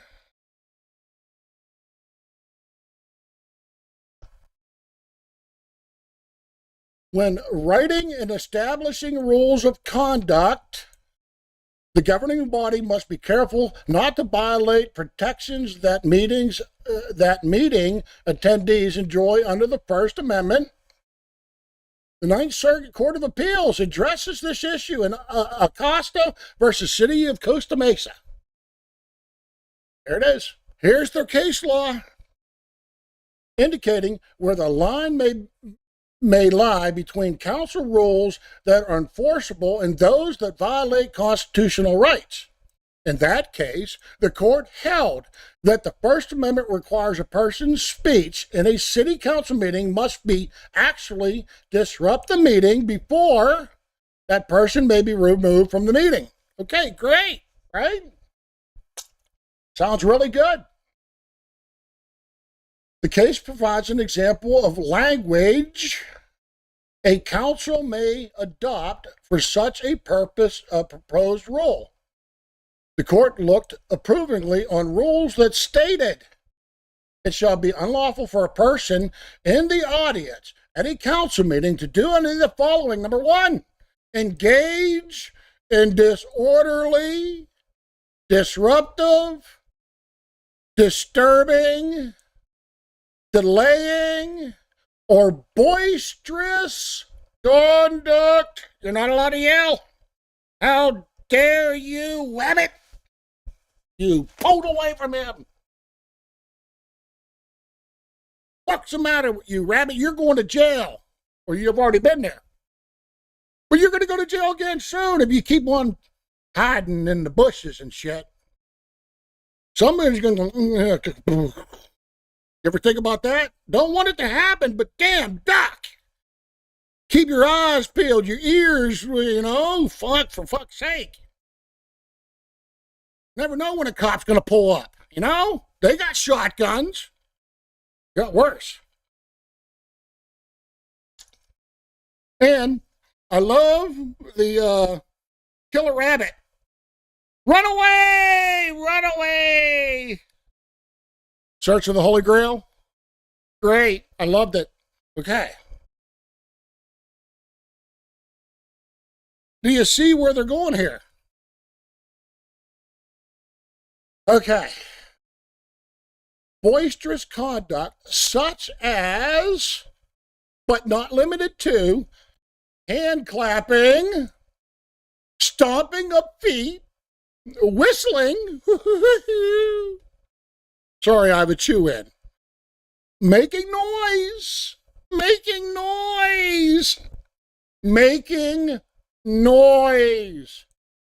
use of profane language or obscene gestures, yelling, or similar demonstrations, which conduct substantially interrupts, delays, disturbs the peace and good order of the proceeding of the council. Isn't it just such a masterpiece?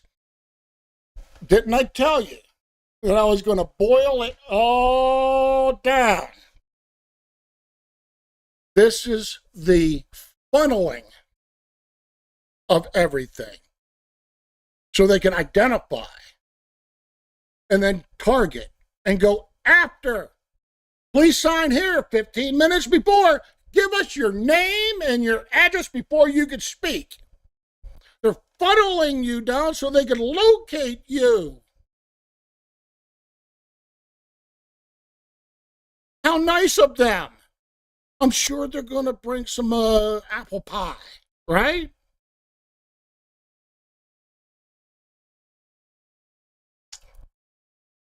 I'm going to drive a Chevy, too.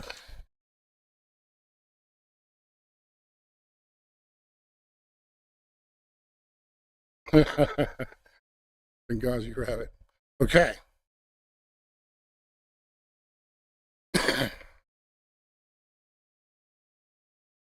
With whipped cream. That's right.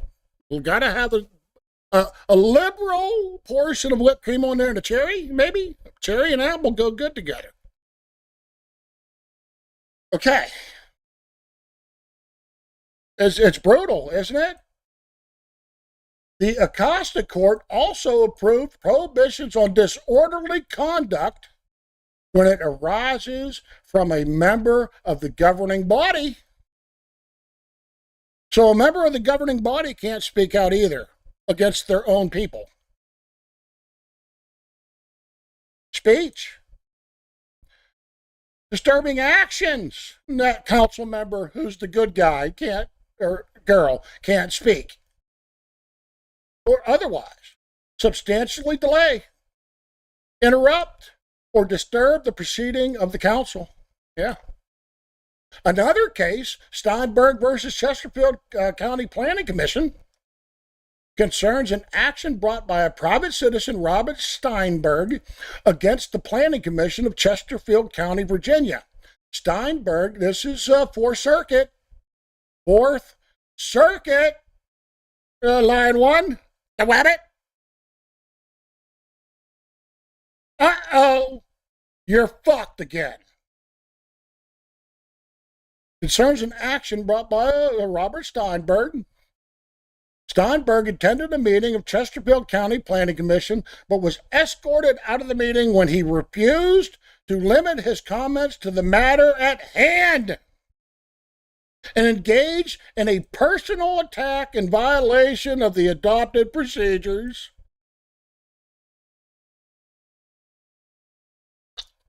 It's up and down with you, Rabbit. It's up and down, but go figure. It's a hell of a story, I'm telling, isn't it? About a white rabbit. and breaking it down real. There we go. Let's continue.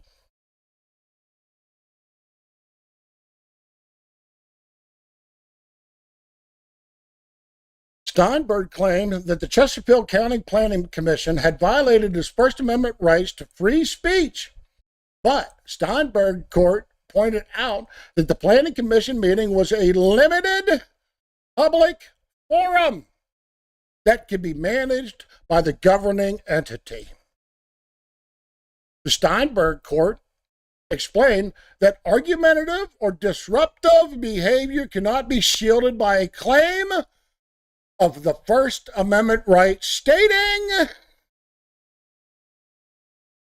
officials presiding over such meetings must have discretion to cut off speech which they reasonably perceive to be or imminently to threaten, imminently meaning about to happen.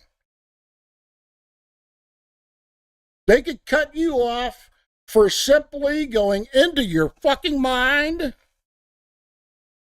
and saying you're about ready to say something. We can't have that. Get the fuck out of here, Richard.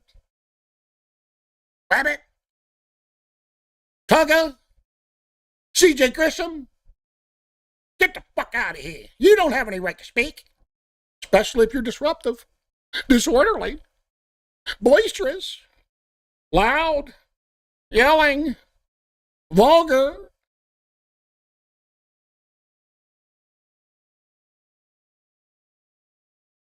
They have brought disorderly conduct down to its bare essence in a lesser form, which is disrupting a government process. That's below trespassing. You understand? They don't have to charge you with trespassing. They just have to charge you with disrupting government process, thereby avoiding any mix-up with the courts and First Amendment right to be there, right? In and around the halls, because you were never trespassed. Hey, Brett, good to see you. Brent?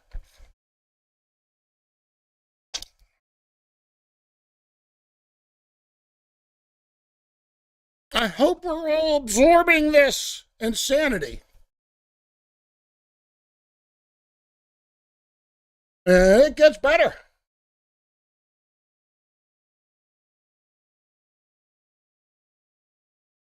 Whether by virtue of its irrelevance, its duration, or its very tone and manner.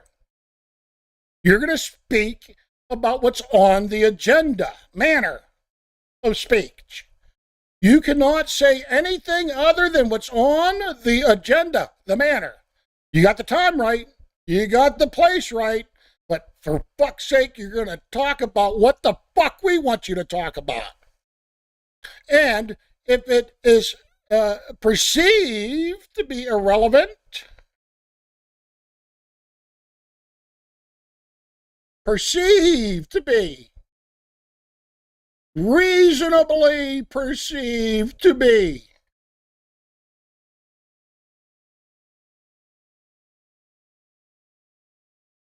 if he thinks or she thinks that you're going to get very loud tone, or if he or she perceives that you're going to have a manner of speech, they have a right to cut you the fuck off.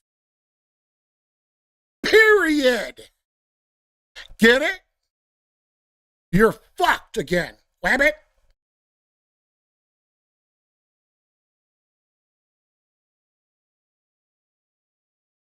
Fourth Circuit.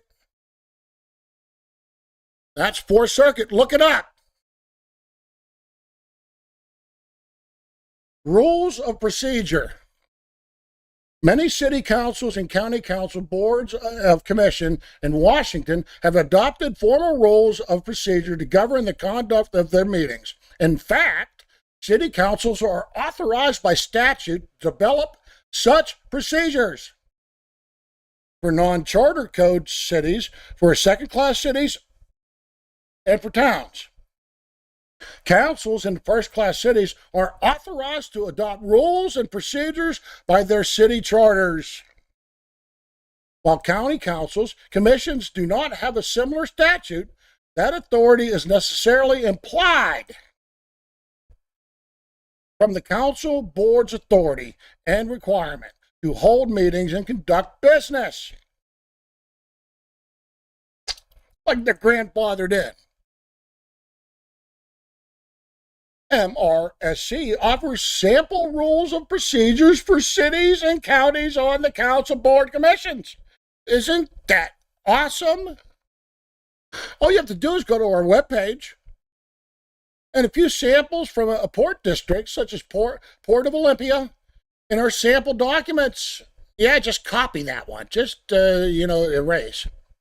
What about virtual meetings? Yeah, they're allowed virtual meetings, blah, blah, blah, blah, blah. Yeah, and anything that's public you could use, fair use. And then they could disconnect it. They could do whatever the fuck they want. Actions that can be taken.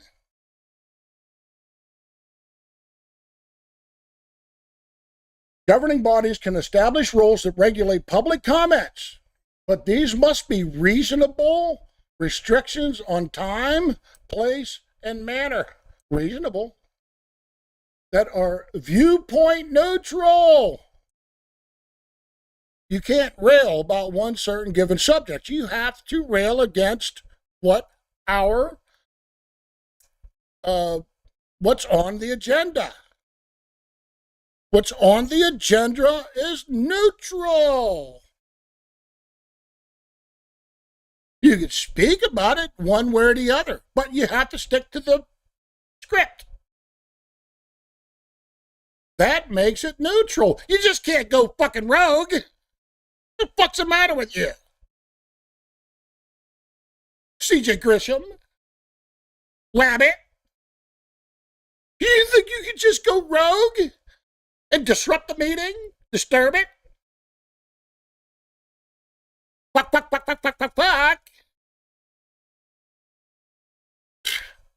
Fucking amateurs.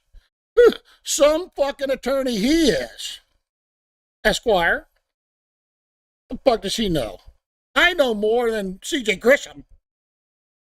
And I'm sure you all are going to tell him that too. You better check out that. He said he's an Esquire better than you. No, I'm just going by what the MRSC says here. Okay. Additionally, when enforcing the rule of decorum, an actual disruption of the business of the governing body is necessary to remove or disconnect the speaker. Allows the majority of the member of the governing body to clear the room and reconvene a public meeting in the meeting if the meeting is interrupted by a group of persons so as to render the orderly conduct such meeting unfeasible, which means you're getting too loud out there. As a group, that's 2 people or more. It's a conspiracy. And you got to watch out for that, people. Mr. Porter, Mr. Wabbit. That's why I've been a loner. Me, myself, and I.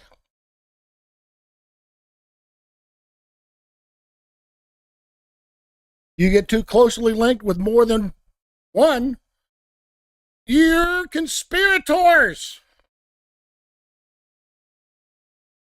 Probably January 6ers, too.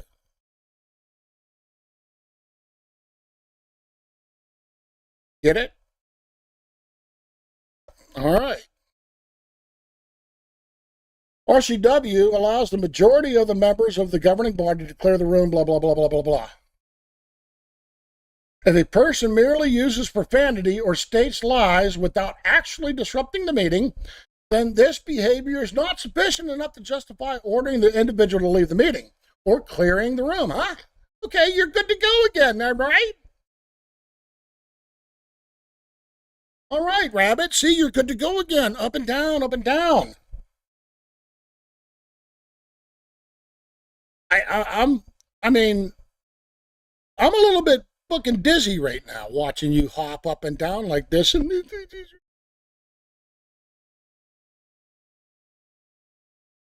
then this behavior is not sufficient just by ordering a leave. If the meeting room has to be cleared, council members may remit an individual or individuals not responsible for the disruption. Okay. And representatives of the news media, except those participating in the disturbance. See that? Are you a member of the media while you do this, Wabbit? Are required to be readmitted to such meeting. Conclusion. When the conduct of attendees at a public meeting is disruptive, a governing body may take steps to ensure that the public's work is carried out without fear of infringing on the First Amendment rights of the citizen. Isn't that beautiful? Below are some additional resources. Blah, fucking blah. Look at all the resources. Council board rules, procedures, hearing examiners.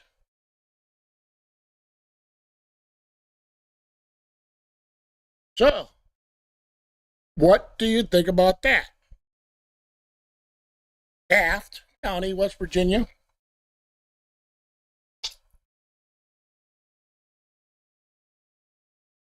You know, there's a certain persuasion of people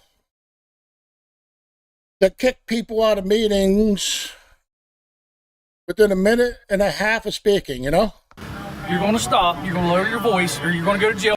No, I'm not going to stop.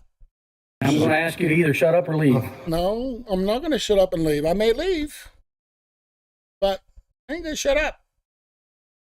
You could say all you want. That's enough. But I'm going to do it anyhow. See what you get? That's it. This is because you're interrupting the government process. I'm going to give you a hard time. All right. Yeah, interrupting there, Taft County Commissioner. All right, then quit talking. Don't tell me to quit talking. I'll quit talking, or we'll go across the street. You're interrupting the meeting. Minute and a half. Last one.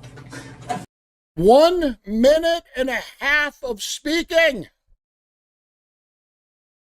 From one word of you are disrupting to you are going to the magistrate by Booby Elbon. Is that what the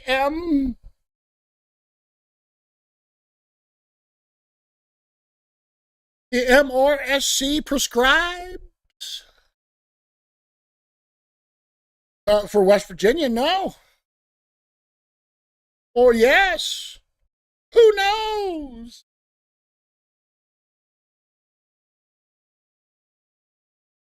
Kind of a clusterfuck, isn't it?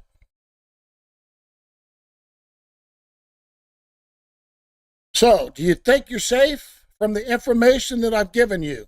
Line 1, the White Wabbit.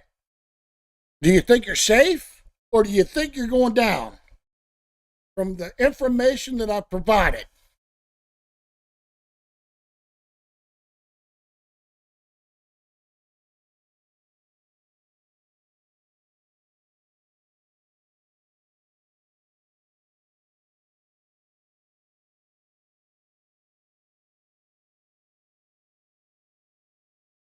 Do you think you're safe from what I told you, the information that I've given you? I mean, you did understand about the voting, didn't you, line 1? And that's how you truly redress your government? That, you know, the White Wabbit was profane. Hold away. He didn't swing.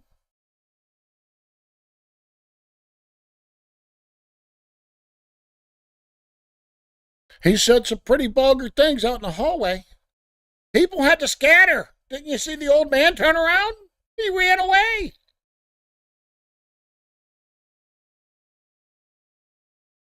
Raging Cajun Randy says, no, they do what they want in the end. That's exactly right. I agree.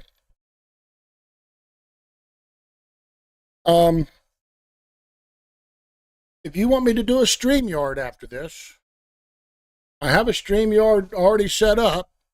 I can give you all the StreamYard address, and we could discuss this further.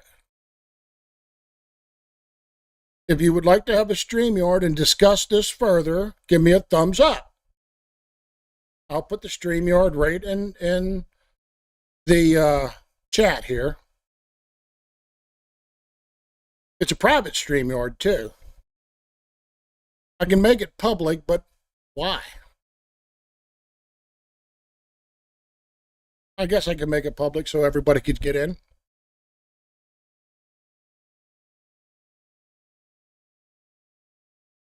I mean, I'm getting the heebie-jeebies being inside DAP County, West Virginia Commissioner's room here. Starting to get burning sensation on the back of my neck for some reason. It's getting hot. Getting real hot. Oh, we will try. Line 1, do you want to do that? Okay, let me close all these windows here. MRC, open meetings, and I'm going to go to my StreamYard. In the meantime, let's get out of here. Go back to the living room.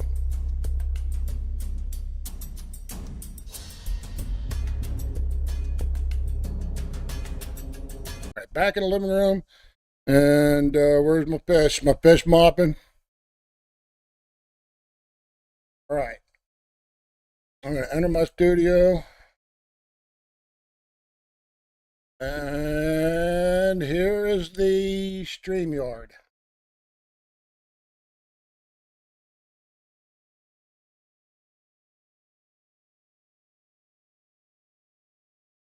Still a private chat. Still a private StreamYard. Let me go back out and see if I can make it a...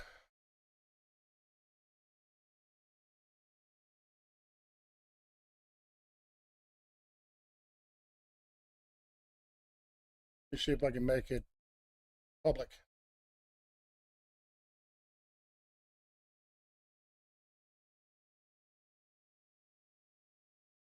Okay, I'll just make it private. If you want on there, you make it on there, and then you could post it to whoever you want to post it to if you want to. So here we go. There it is right there. I'll stay on here for a moment, and guess what? I personally think, now I haven't given you my opinion on it yet, but we all know whenever the fish is mopping, it's the end of the show. But my personal opinion is that you guys are, where are they at? Safe.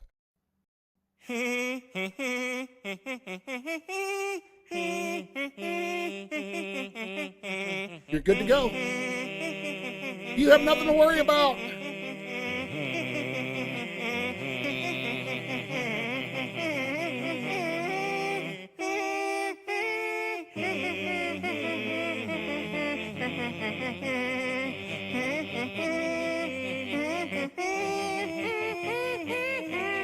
You're good to go. I'm telling you, you're going to be all right. So if you want to get onto the StreamYard, go ahead and do the clicking on here. I'm going to get into the studio now.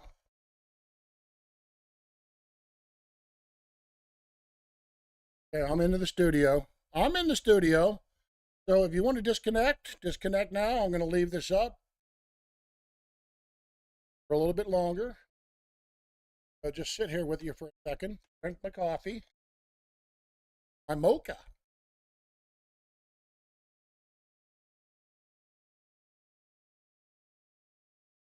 I mean, I guess I could play a Bakelite Boys. So here we go. It's called Judgment Day by the Bakelite Boys. Judgment Day. 2015 on our 10th anniversary show. Wow. I'm building it up. Nice. Here we go. Cool. and groovy and stuff. You ain't gonna be there on my judgment day. You won? You're on the StreamYard. So if you can't accept me, over here. I'll add you onto the stream. Please just go away. 'Cause this life was meant for smiling. Let me tell you, darling, there's a pledge that's above all talking, and I ain't gonna let it pass away. Well, don't whistle on that beating, Big. Do not whistle. Shh.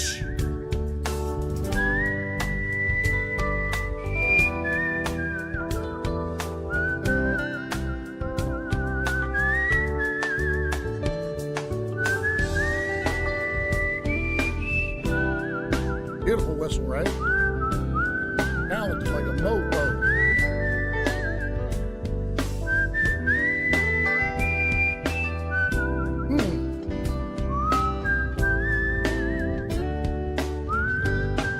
Make it big and Clyde.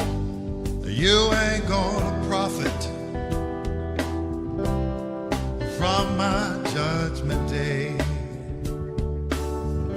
So let loose of my coattails and make your own damn way. 'Cause if you're gonna find that smile, the one that proves life wild, there's a road and a path that's worth walking. Search your heart and let it pave the way.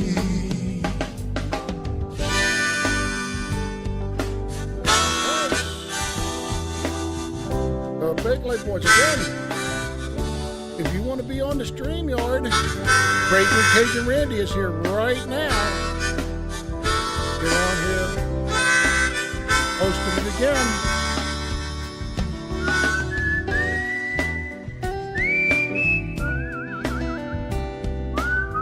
The Benghazi Rabbit, good to see you, brother. All right, I got the Benghazi Rabbit in here. I got Raging Cajun Randy in here, and as soon as this Big Lake Boys song is over, ending the show and going over to StreamYard. You ain't gonna be there, hanging around on my judgment day. So if you can't accept me, simply go away. 'Cause this life was meant for smiling. Let me tell you, darling, you can hear me on the channel. There's a pledge that's above all talking, and I ain't gonna let it pass away.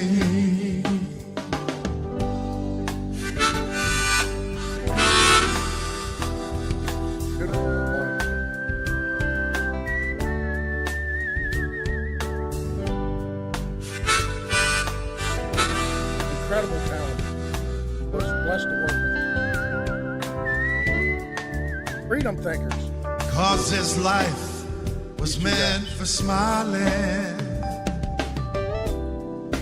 Let me tell you, darling, there's a pledge that's above all talking, and I ain't gonna let it pass away. Good job. All right, I'm out of here. Wow. I'm going over to StreamYard, so nice one there, hey, brother. head over there. So that's Big's new song. I am in both. Yes.